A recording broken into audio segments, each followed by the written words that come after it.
stories in sports. The Sports Wrap with Jason Page starts now. Wednesday edition of the Sports Wrap is off and running. Jason's got the day off. I am the Prince of Picks, Sam Yarnell, in for him today. We got a great show coming up. Beale, amNY sports writer, joins us in segment one. We'll break down all of the NBA action coming up just a few days away from the start of the NBA season, and lots of news coming out of the league to get to with JJ. Then we'll talk a little bit of baseball. The Phillies, man, they are a very, very good team, and they remind me of a team that won a championship not that long ago. We'll get into that in segment two, and we'll wrap it up with some news and notes out of the NFL today. Lots and lots going on as the new league week gets started, and we got a big game coming up tomorrow between the Jags and the Saints, but some new contract signings today, some injury updates, and a big surgery in the AFC South. We'll get into all of that today on the Sports Wrap, but I want to start things off bringing my close personal friend and amNY sports writer JJ Beale to talk some NBA. And JJ, it's shaping up to be a pretty good season, or at least it looks like it should be in the league this year. Yeah, has anything happened this offseason? I mean, it's been pretty uneventful, right? Yeah, no kidding. I mean, it wasn't like the Portland Trail Blazers traded their star player who they've been threatening to trade or flirting with trading for the past half decade, seemingly, since that horrible Western Conference Finals loss. Let's start with that. So Dame to the Bucks. What are the expectations for the Bucks this year? You've known me for a long time. You know that I don't necessarily have the best gauge when it comes to the NBA. Being a Washington Wizards fan, I don't necessarily understand basketball as well as everybody, some may say. What is the expectation for the Bucks this year? Is Dame and Giannis the best duo in the NBA? I think one could definitely make that argument this year. And I think what most people aren't talking about is the ramifications this has on the Bucks franchise long term. Because Giannis was speaking all offseason on how he wasn't sure if Milwaukee was going to be in his future plans and how he wants to be on a championship contender every single year. And the Bucks weren't going to be that. They weren't projected to be that. And now they swung for the fences. They bring in Dame Lillard. And now this is the championship. This is a championship contender. And so Giannis is going to stay in Milwaukee long term now. There's no doubt about that. And bringing in Dame Lillard, it makes them absolutely the most dynamic duo in the NBA. I don't know how you guard a pick and roll between Giannis and Dame. I mean, that is by far going to be the most unstoppable play in the NBA this year. So it brings up a good question, though. Do you think Giannis stays with the Bucks for the entirety of his career? Because the Bucks totally mortgaged their future. They gave up almost every piece of draft capital they had for the next 5 years to orchestrate this trade. Does Giannis stay in Milwaukee past the time he and Dame play together, regardless of whether they win a championship or not? I think so. I think this trade confirm that and kind of confirm their relationship long term, to where they've made all these moves for Giannis. So if the time comes, then Giannis is going to be their guy no matter what. I mean, Chris Middleton is back. Robin Lopez also now signed with Brooke Lopez, so the Lopez brothers are back together. They're going to be a really solid team this year. And long term, yes, they mortgage their future, but they're in win now mode, which, it seems to be like a race for arms in the Eastern Conference at this point to see who can be in win now mode the most. But yeah, I think long term, I don't think you can even worry about that right now if you're a Bucks fan. I think what you're worried about are the next 2 or 3 years where Dame is still somewhat going to be in his prime and can give you kind of the best basketball he has left. I wanted to stay in the Eastern Conference because it really is going to be competitive this year, to say the least. The Knicks. The big story last season, obviously you're in New York writing about the NBA nationally, but also about New York sports. Are the Knicks here to stay? Is Jalen Brunson him? So, yes, I guess so. I guess Jalen Brunson is him. But the Knicks as a team, I feel like they're they're in a terrible spot for where this Eastern Conference is right now, because they're not exactly contenders. They're not, they're not going to beat the Celtics, the Bucks, or the Heat. Like they're not on that tier, but they're also not bad. So they're just in this kind of weird purgatory to where, yes, they might win a first round playoff matchup depending on who they match up against. But then you have other teams like the Cavaliers who are probably better than them. So you look at this Knicks team as a whole, and they have so many exciting young players. I mean, you have Miles McBride, you have Emmanuel Quickly. They have so many young dynamic guards paired with Julius Randle, paired with Mitchell Robinson. They're a really solid team. Yet it's really tough to imagine them competing in the Eastern Conference Finals. Like do you see this team competing in the Eastern Conference Finals? Like that just doesn't sound right. The New York Knicks in the Eastern Conference Finals. That just doesn't work. Does RJ Barrett stay? Is RJ Barrett going to finally mature into that piece that they need him to become a team that plays in the Eastern Conference Finals, or does he end up on another team by the end of the season? I could definitely see him on another team by the end of the year. I think long term he won't be with the Knicks. I think someone else is going to throw him a bag. Someone like the Washington Wizards, someone like the Oklahoma City Thunder. Those teams that can kind of throw money around and are willing to have the cap space to take a shot on a talent like Barrett. I think he's a very talented player, but I don't see him being with the Knicks long term. You're throwing him around with the Wizards, man. Him, Jordan Poole, and Kyle Kuzma. That's a big three if I've ever heard one.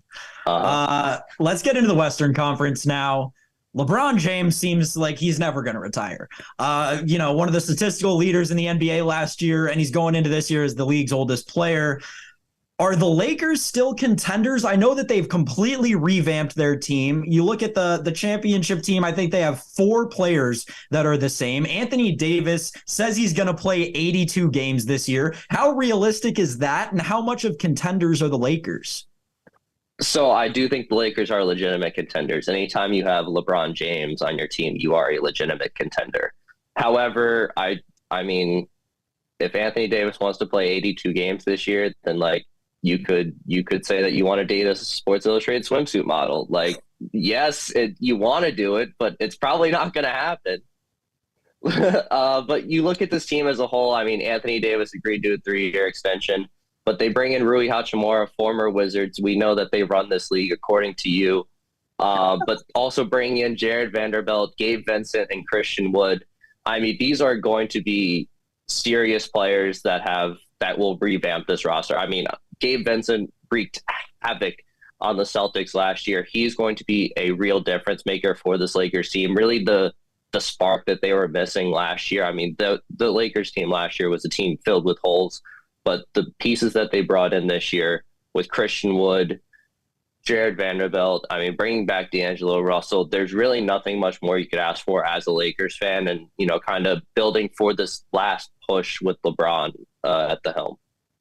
You're telling me a team whose 4th leading scorer was Russell Westbrook had massive holes in it? No way. Yeah. Believe it or not, yeah. It's a good point, though. The Lakers are a very interesting situation this year. So let me ask you this question about the Lakers. How do they maintain LeBron when Bronny's in the NBA? I know it's far off, and with the whole Bronny injury at USC, there's a chance it doesn't even happen. But LeBron has openly said that he wants to play with Bronny. How do the Lakers make sure that they keep LeBron, stay in the championship window, and get Bronny, draft him or sign him, whatever the case may be?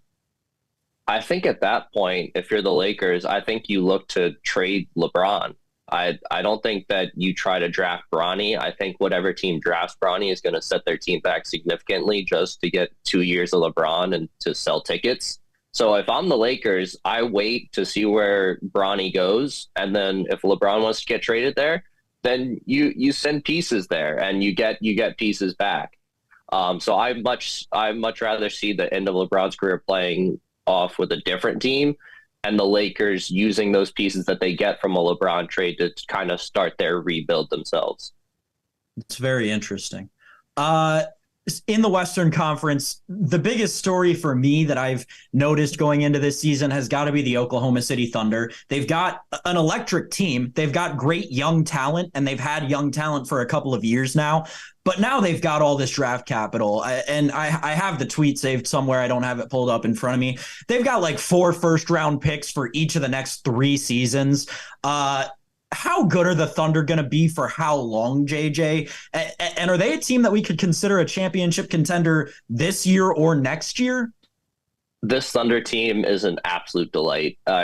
My favorite team in the Western Conference by far, just with the pieces that they have. I mean, you got guys like Chet Holmgren, just everyone that they brought in so far. And then you look to the future too, and they have all of this draft capital. So not only can they make these picks and take advantage of these picks, but they can also make moves for superstars too. I think it's 15 first-round picks in the next 5 seasons and then 22 second-round picks. It's something absurd like that. But it's the perfect rebuild. It is the perfect rebuild. They have all of the flexibility in the world. They have young, exciting players. If you're a fan of the Oklahoma City Thunder right now, you could not be more excited, not only about this season, but 5 or 6 seasons down the road. You're set up for success, and you've already started to hit on some of these draft picks. I mean, guys like Shai Gilgeous-Alexander, could be an All-NBA player this year. Just an absolute delight of a team and just so entertaining. They just play fun basketball. You mentioned 2 Oklahoma City Thunder players, and neither of them were Josh Giddey. Like, my goodness, that's how much fun that team is to me. Josh Giddey is awesome. Another example of a player that they hit on in the draft. Yeah, the Thunder are great, man. I love the Thunder. Not finish, but I got to get to your Celtics. I didn't tell you I was going to ask you this question because I needed the raw reaction. So for the listeners out there, JJ and I have known each other for years. We actually lived together for a short time. And when we lived together, we lived with a couple of other guys who are also big NBA fans. I, notoriously not the hugest NBA fan, but there was a common theme that I got. So there was one guy we lived with who was a big Oregon Ducks fan, and JJ being a big Celtics fan, they bonded over Peyton Pritchard, obviously. Peyton Pritchard gets a huge contract this offseason, JJ. What are your thoughts on it? How does it improve the Celtics? Are the Celtics hands down the number 1 team in the NBA this year? Are they better than the Nuggets? What are your thoughts on Boston heading into the season with a specific angle on the Peyton Pritchard contract? Huge is certainly a generous word for the Peyton Pritchard contract. I would say tradable is the best way to describe that contract. Okay. Yeah, I mean, that is no knock on Peyton Pritchard at all. Peyton Pritchard is going to be a tremendous player, and he has shown that when he gets more consistent minutes and he's able to get into a rhythm, he can be a very clear backup point guard in the NBA and maybe even a starting point guard on certain teams. You've already seen it in the preseason. He has a quicker trigger now more than ever. He has limitless range. I'm really excited to see what Peyton Pritchard can do on the Celtics team as a reserve guard now that he gets consistent minutes. And, looking at the Celtics as a whole, depth can certainly be a question for this team. When you have such a clearly defined top 6, but guys like Peyton Pritchard, guys like Sam Hauser, those are guys, or Luke Cornett, guys that need to kind of give you those minutes in the regular season when you're playing against the Sacramento Kings on a Tuesday night. Like you need guys to fill minutes. Yeah. So it's those, like, that's where Peyton Pritchard is going to shine, because he's just going to go out there and he's a baller, man. He's a competitor. He gets better every single season, and he just hasn't been able to really show those flashes because those minutes haven't been there. But now those minutes are going to be there. So a new contract, more minutes. I could see this being a breakout year for Peyton Pritchard. How does the defense for the Celtics evolve, losing key defensive pieces in the offseason? It's been one of their strong suits over the past couple of years. And obviously, you and I talked about it a little bit in the preseason. Their offense has looked so different. And is that how they compensate for the new defense? I think their defense is going to be better than ever, honestly. I think there's never been more flexible than they are right now with the pieces that they have. I mean, you have the backcourt is going to put anyone in Alcatraz between Drew Holiday and Derek White. Those are two of the best defenders in the NBA right now. And, you add Jaylen Brown and Jason Tatum to that mix, two guys that take pride in their defense. And now I feel like people aren't talking enough about how Joe Mazzulla has had a whole offseason to kind of watch film. People forget that he was thrown into the head coach's job about 2 weeks before the season started. And he had assistant coaches that were mad at him and thought that he didn't deserve the job. And so they weren't really helping him, because as soon as they got a chance to leave, they immediately ran.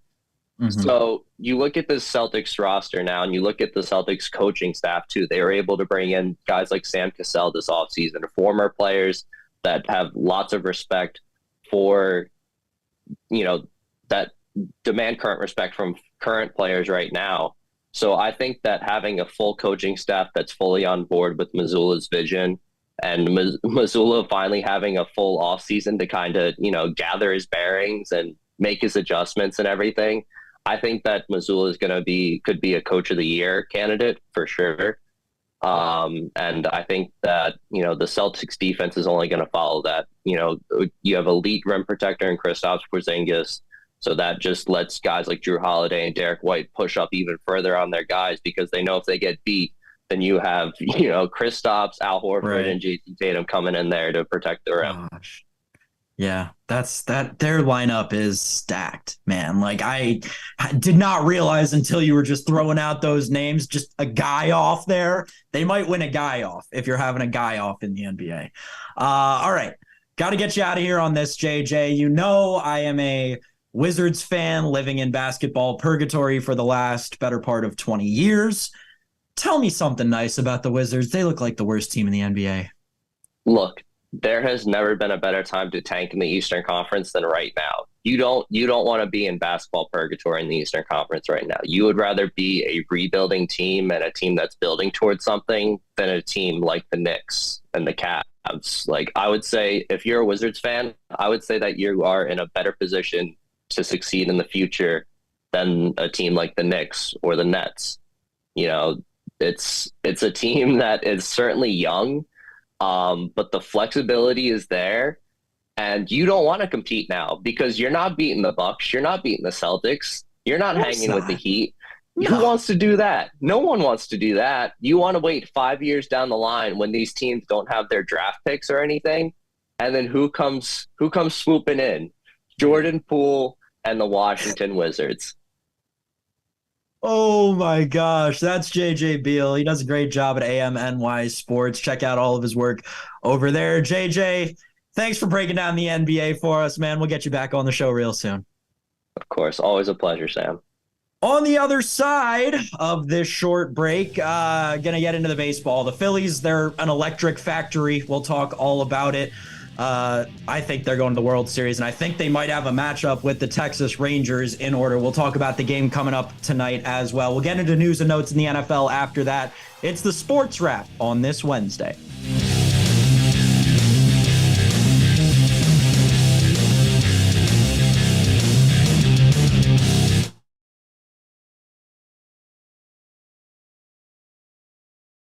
You guys are clear if you want to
Wednesday edition of the Sports Wrap rolls on.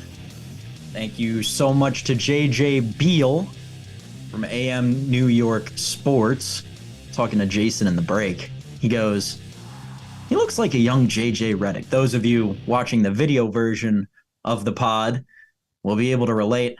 I don't know. Jury's still kind of out. I can see it for sure. I could see like Duke JJ Redick. I could see it. If you put him in a Duke 4 jersey, you could sell me. You could sell me on that. Thanks to JJ. We'll get him back on the show. Great talk about NBA and all the action coming up on the hardwood here in a couple of weeks. All right, let's get into the baseball.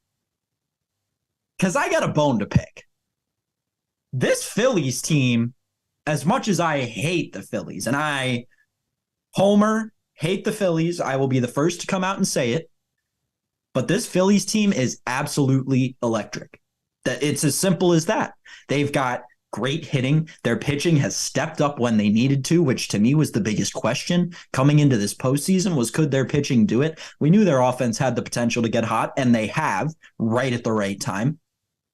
But their pitching has stepped up in a major way. This is a Phillies team who, if you remember back in May, early June, we had questions. We had big questions about the Phillies. Are they even a wild card contender anymore? Now here they are up 2-0 in the NLCS. What a turnaround. The Phillies are splendid, wonderful.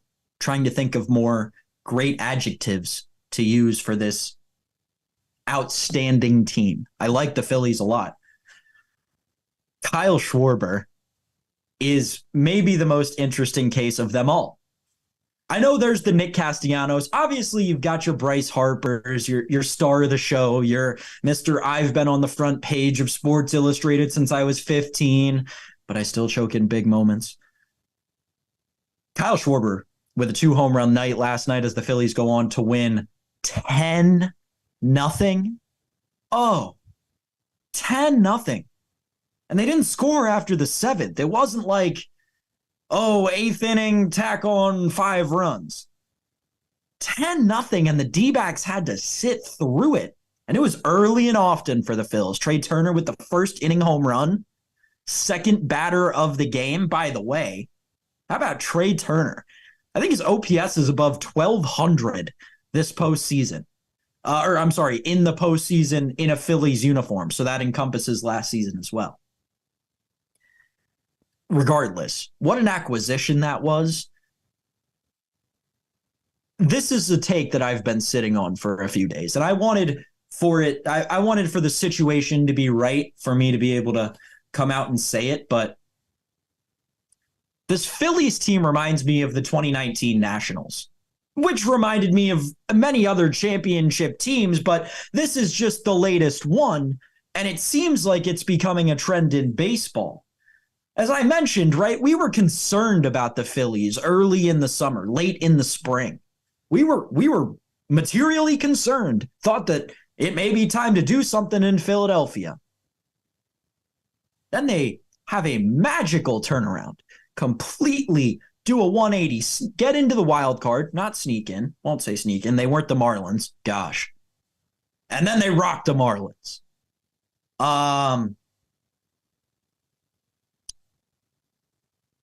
You draw parallels between these great teams in baseball.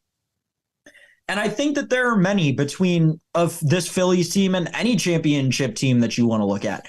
They've 100% gotten their bats hot at the right time, which is what it takes to win championships, right? Teams who score, they also get out, like I said, early and often on the offense. Teams who score first in this postseason are 19-7. The Philadelphia Phillies are great at scoring first. Teams who out-homer their opponents in this postseason are 17-2. The Phillies out-homer opponents like nobody's business. That's all they do is hit home runs. It's the only way they score runs.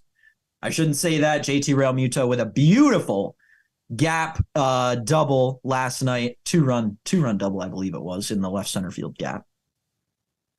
Which, gap-to-gap hitting, you ask me as a former baseball player, gap-to-gap hitting is the most beautiful thing way more pretty than a 475-foot pulled homer.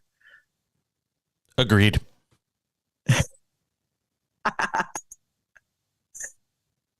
This Phillies team is an electric factory. I said it in the tease coming into this segment.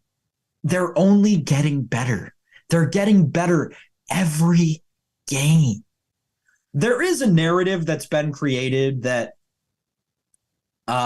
Citizens Bank Park is some outrageous postseason environment. That's tired. It's not true. People who watched the Dodgers play in the World Series in 2017 or 2018, I guarantee that Dodger Stadium was louder than Citizens Bank Park during both of those World Series. Just seeing the videos on social media from in that stadium, the deafening noise.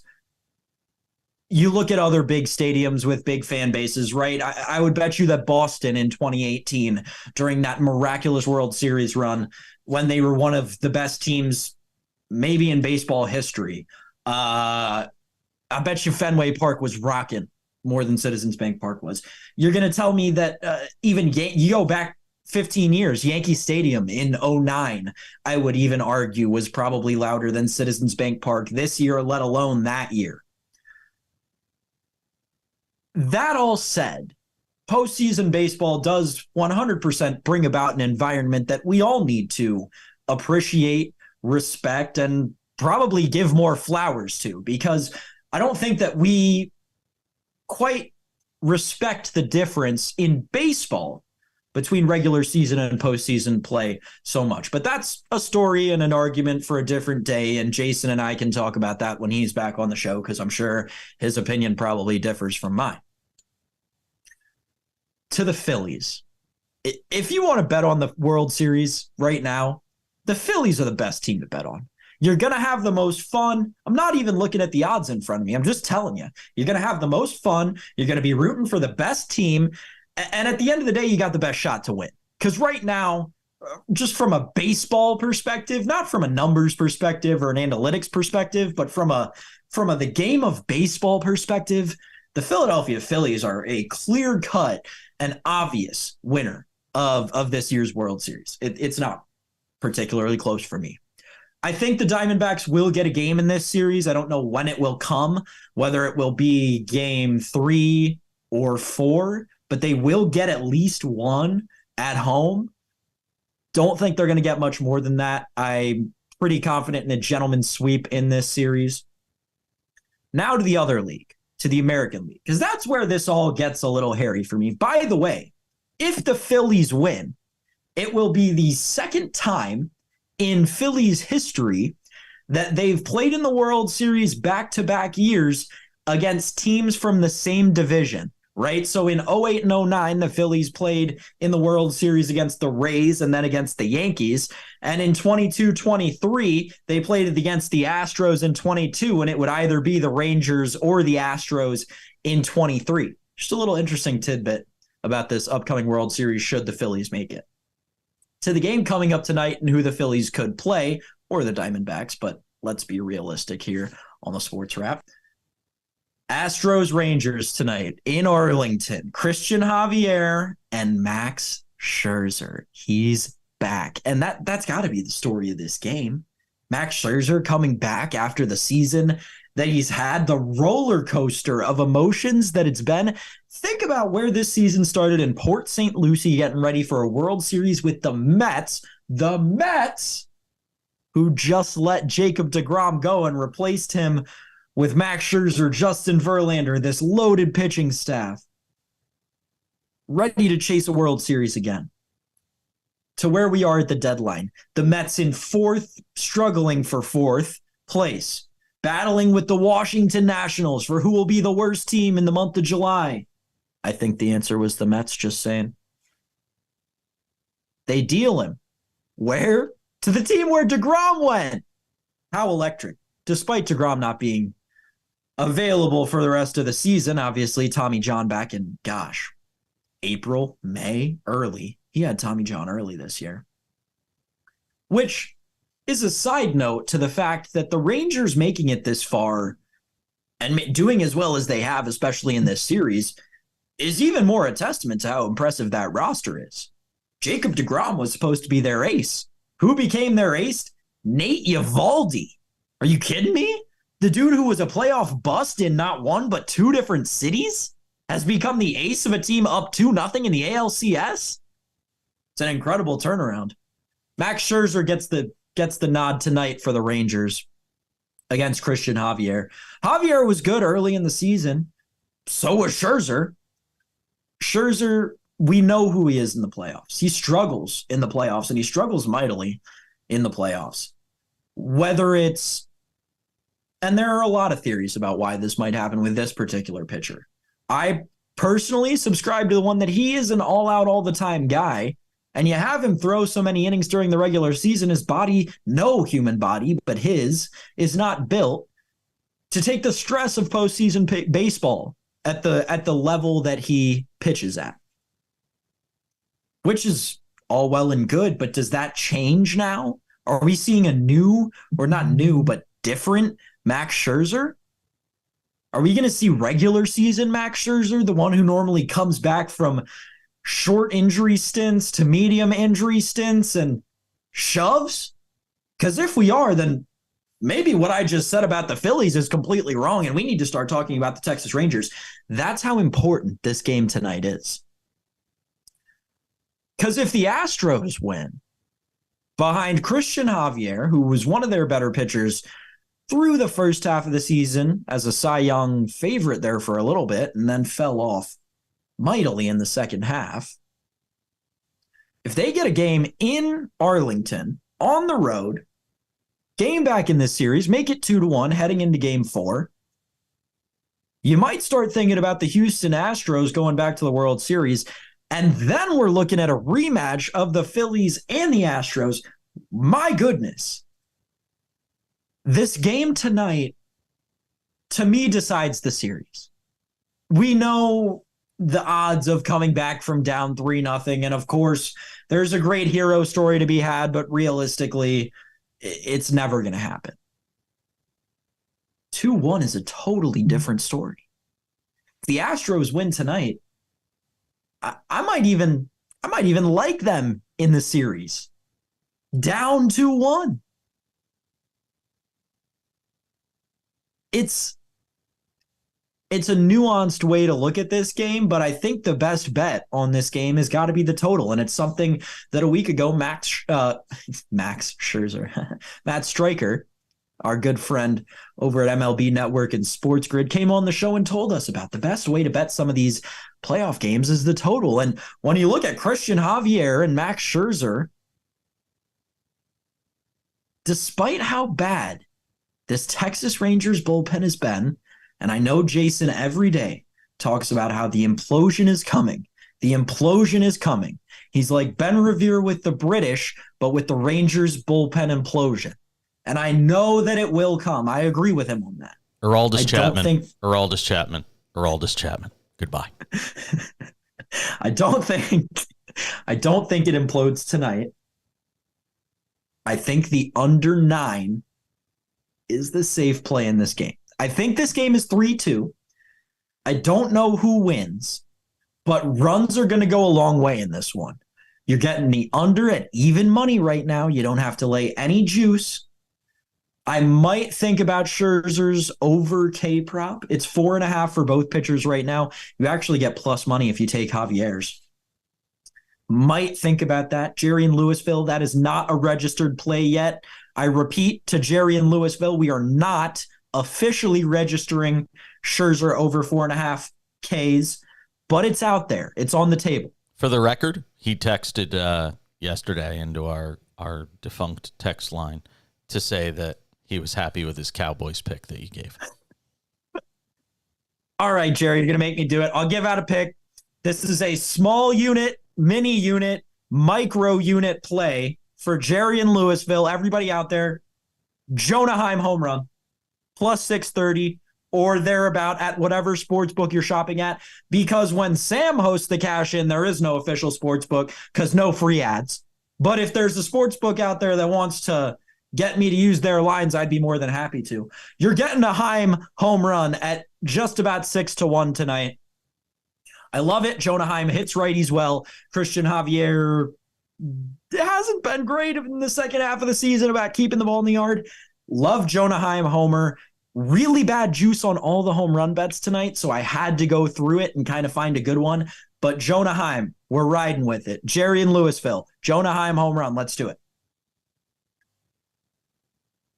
No team has ever come back to win an LCS after losing the first 2 games at home.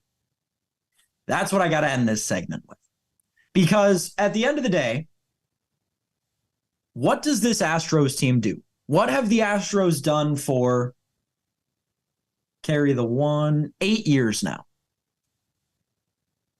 They've defied every norm in baseball, right? Their best second baseman in the MLB is 5'4", and he hits tanks. They cheat. They steal signs. They lie about it. They've gone through a zillion managers, seemingly. The Astros don't do anything the way that it was necessarily intended to be done. So the fact that no team has ever done this only makes me think the Astros are going to do it more. If they win tonight, I like the Astros in the series. I like the Heim home run tonight. I like the under in the game. Think about the Scherzer K prop. Jerry in Louisville, I'll meet you at the window. We'll come back on the other side and wrap it up with NFL news and notes. Huge new signing for the Philadelphia Eagles, adding to their wide receiving core yesterday. The Dolphins maybe getting a huge piece back on defense in the coming weeks. And there's some beef between the Lions and the 49ers. We're into it all on the other side.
Count down from 5 when once I stop talking. Count down from 5 and then just go. Okay. So here we go. Here we go.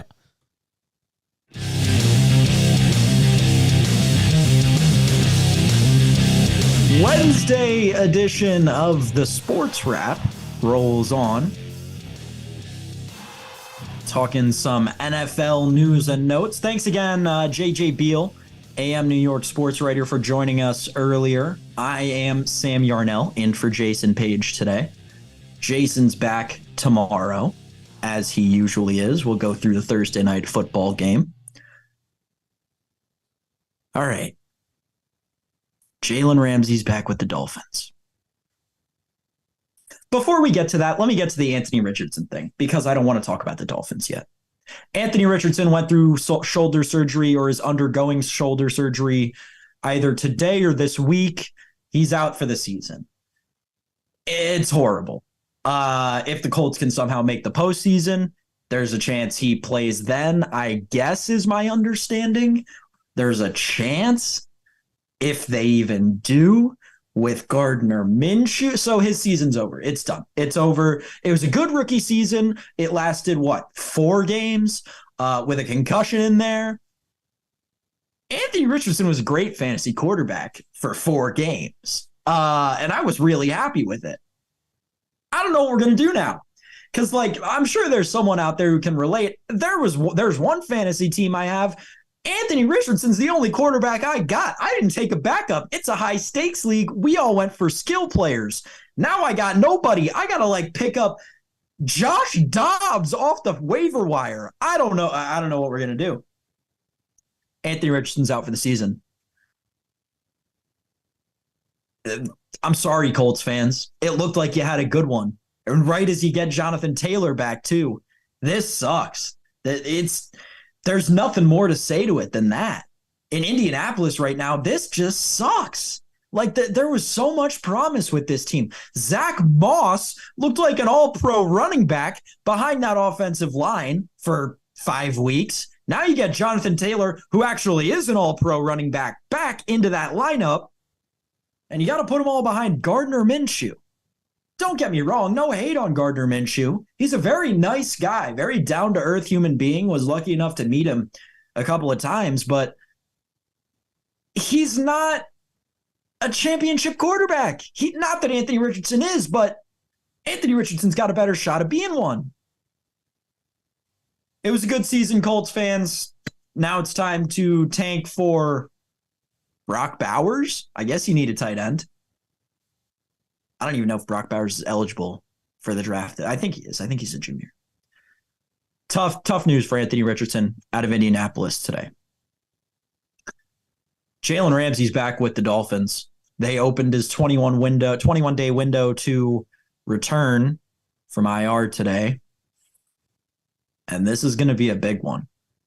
Because when you look at that Dolphins secondary, what of the Dolphins, when you think about the Dolphins' losses this year, what do they struggle against the Bills?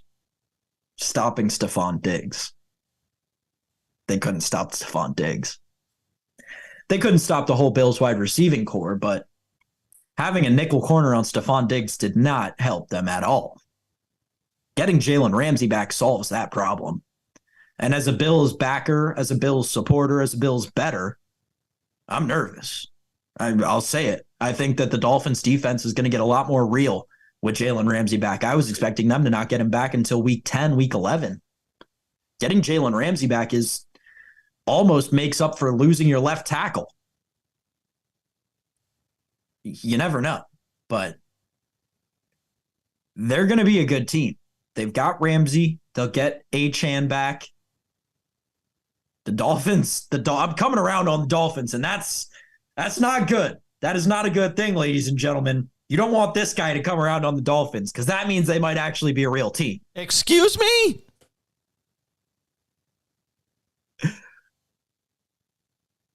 The Dolphins may be on my contenders list for the first time next week. We may have to throw them in there. They may be contenders with Jalen Ramsey back.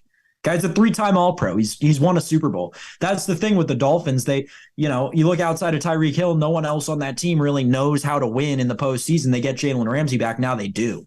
Now they have a leader on both sides of the ball who can win in the postseason. We don't want you on our Dolphins bandwagon. Go away. I'm not hopping on the bandwagon, and I do not think that they will beat the Bills. However, they could get to the Super Bowl without having to. You're hedging. I like the Dolphins. I'm starting to like the Dolphins. Jalen Ramsey's a big piece. If the Dolphins can figure out that defense, they'll be a contender. They will. Julio Jones signed with the Eagles yesterday. This means absolutely nothing. If you think this means something, it doesn't. He's eye candy. He's not going to be a significant role in this offense. You look at the pass catchers in that offense, and there's a plethora of them, right? They have depth. Barring an insane injury in that Philadelphia offense, I don't see Julio Jones getting a significant target share. It's pretty much a ring chasing move on its face to me. It seems like he just wanted a few extra weeks to get in shape this season and sign with whatever team looked like it was going to be the best.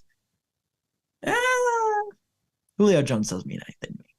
I don't think Julio Jones becomes a viable option in fantasy. I don't think we're looking at major Julio Jones props in terms of scoring a touchdown. There may be points where we actually look at his under receptions prop just because there's only one football in that offense. You can't throw it to more than one person.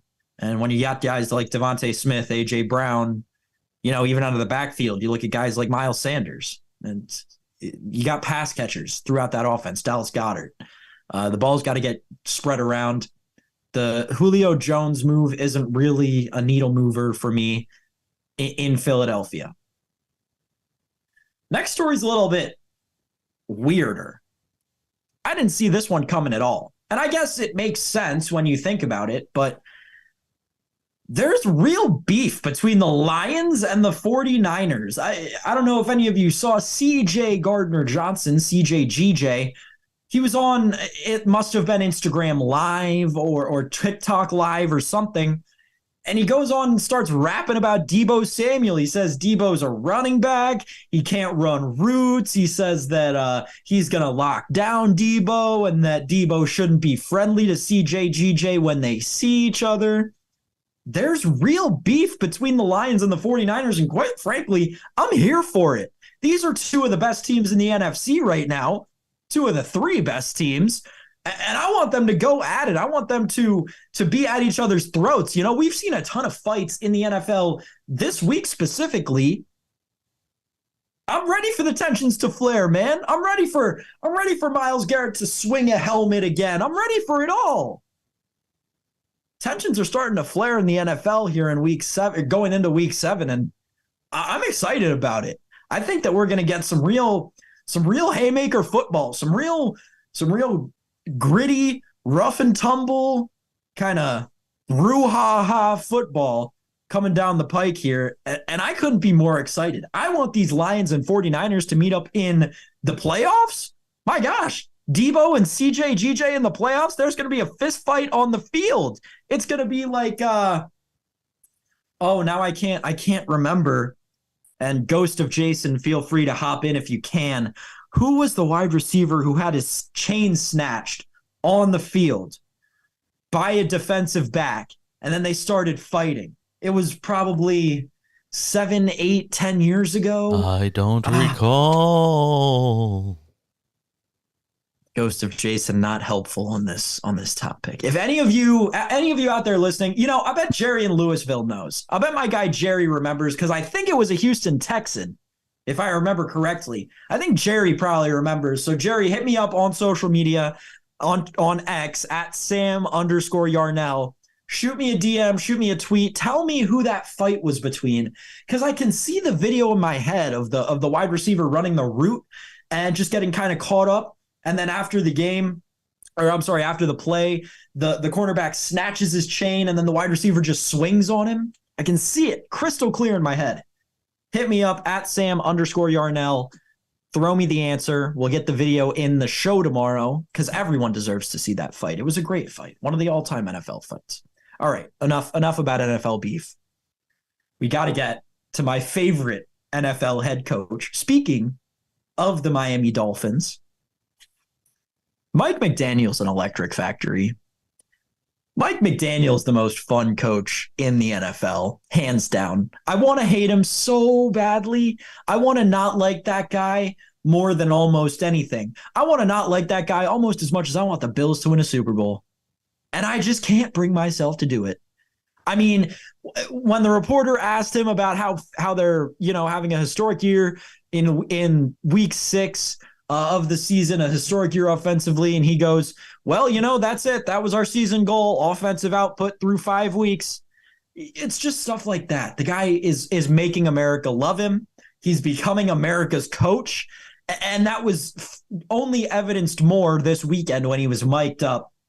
We should have the clip of it here, some of his interactions on the sideline, but I just love watching this guy coach. Go ahead and take a listen.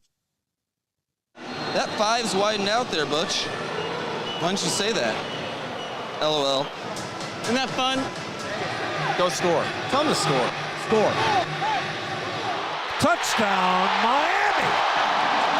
Holler. Oh, thanks, buddy. You gotta stay hydrated. Yo. Hey, sir. Wait for it. Time out. I'm fighting myself, and myself is winning.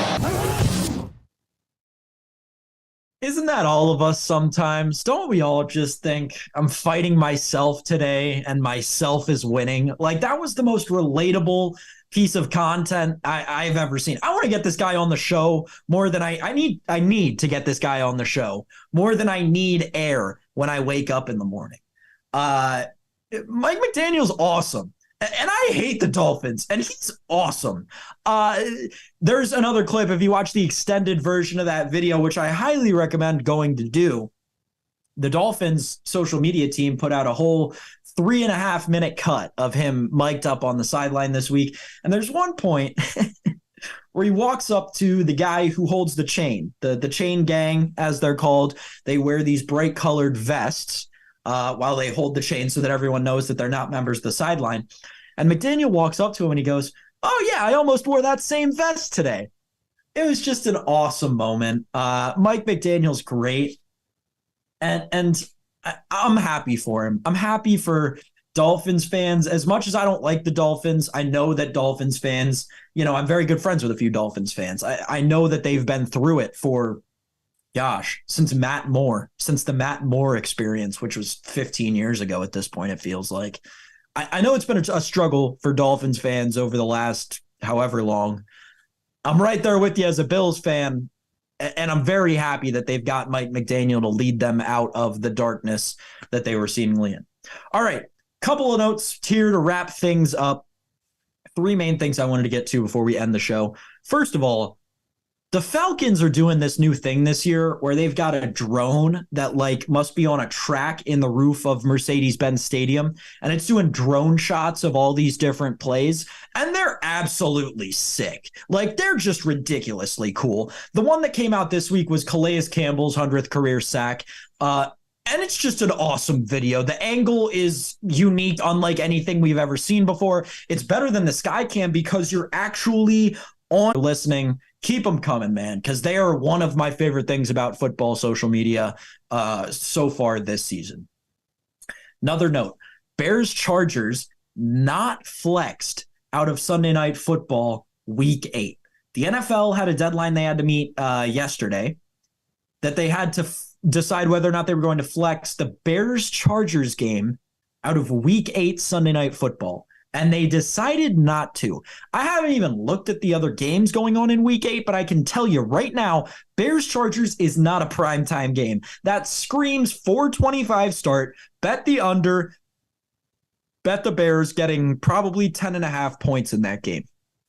That is a 4:25 p.m. game, not an 8 o'clock game. We're all going to now have to suffer watching through that together. I don't know what kind of betting angle I'm going to take on that game. It's going to be horrible, but Bears-Chargers is your Sunday Night Football game in Week 8. Thanks, Uncle Roger. Thanks, NFL. Last thing to get you out of here with. This is something that I saw on Reddit this morning that I just needed to share. So there's been so much talk lately about the NFL or about the MLB and having a flawed playoff system. And I saw someone write an article on what they would do if they could change any other league's playoff system. And this was the most interesting idea, and I'm kind of here for it. We're calling it the super duper wild card.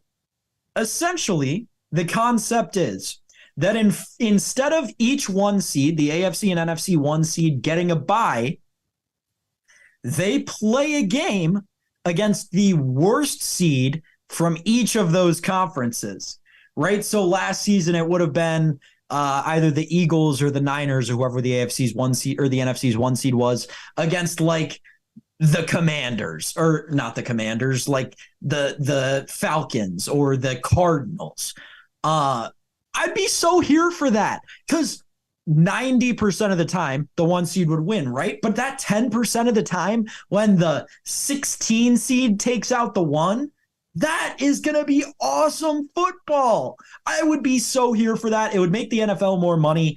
I think it's a great idea. I don't think anyone's ever going to go for it. I don't think it's realistic at all. But if it were, I would get behind it hands down in the snap of my fingers.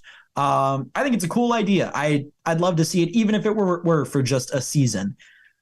That's going to do it for the Sports Wrap on this Wednesday. Thanks again to JJ Beale from AM New York Sports for joining us in the first segment. Bet on the Jonah Heim homer tonight. Bet on the Jonah Heim homer tonight. That's my play. That's my play of the night. We'll be back with you tomorrow. Jason will be back. I'll be back. We'll break down Thursday Night Football. And maybe we'll get a guest on the show. Maybe Matt Verderam will stop by. We'll see. That'll do it for me. We will see you tomorrow, same time, same channel for another edition of the Sports Wrap.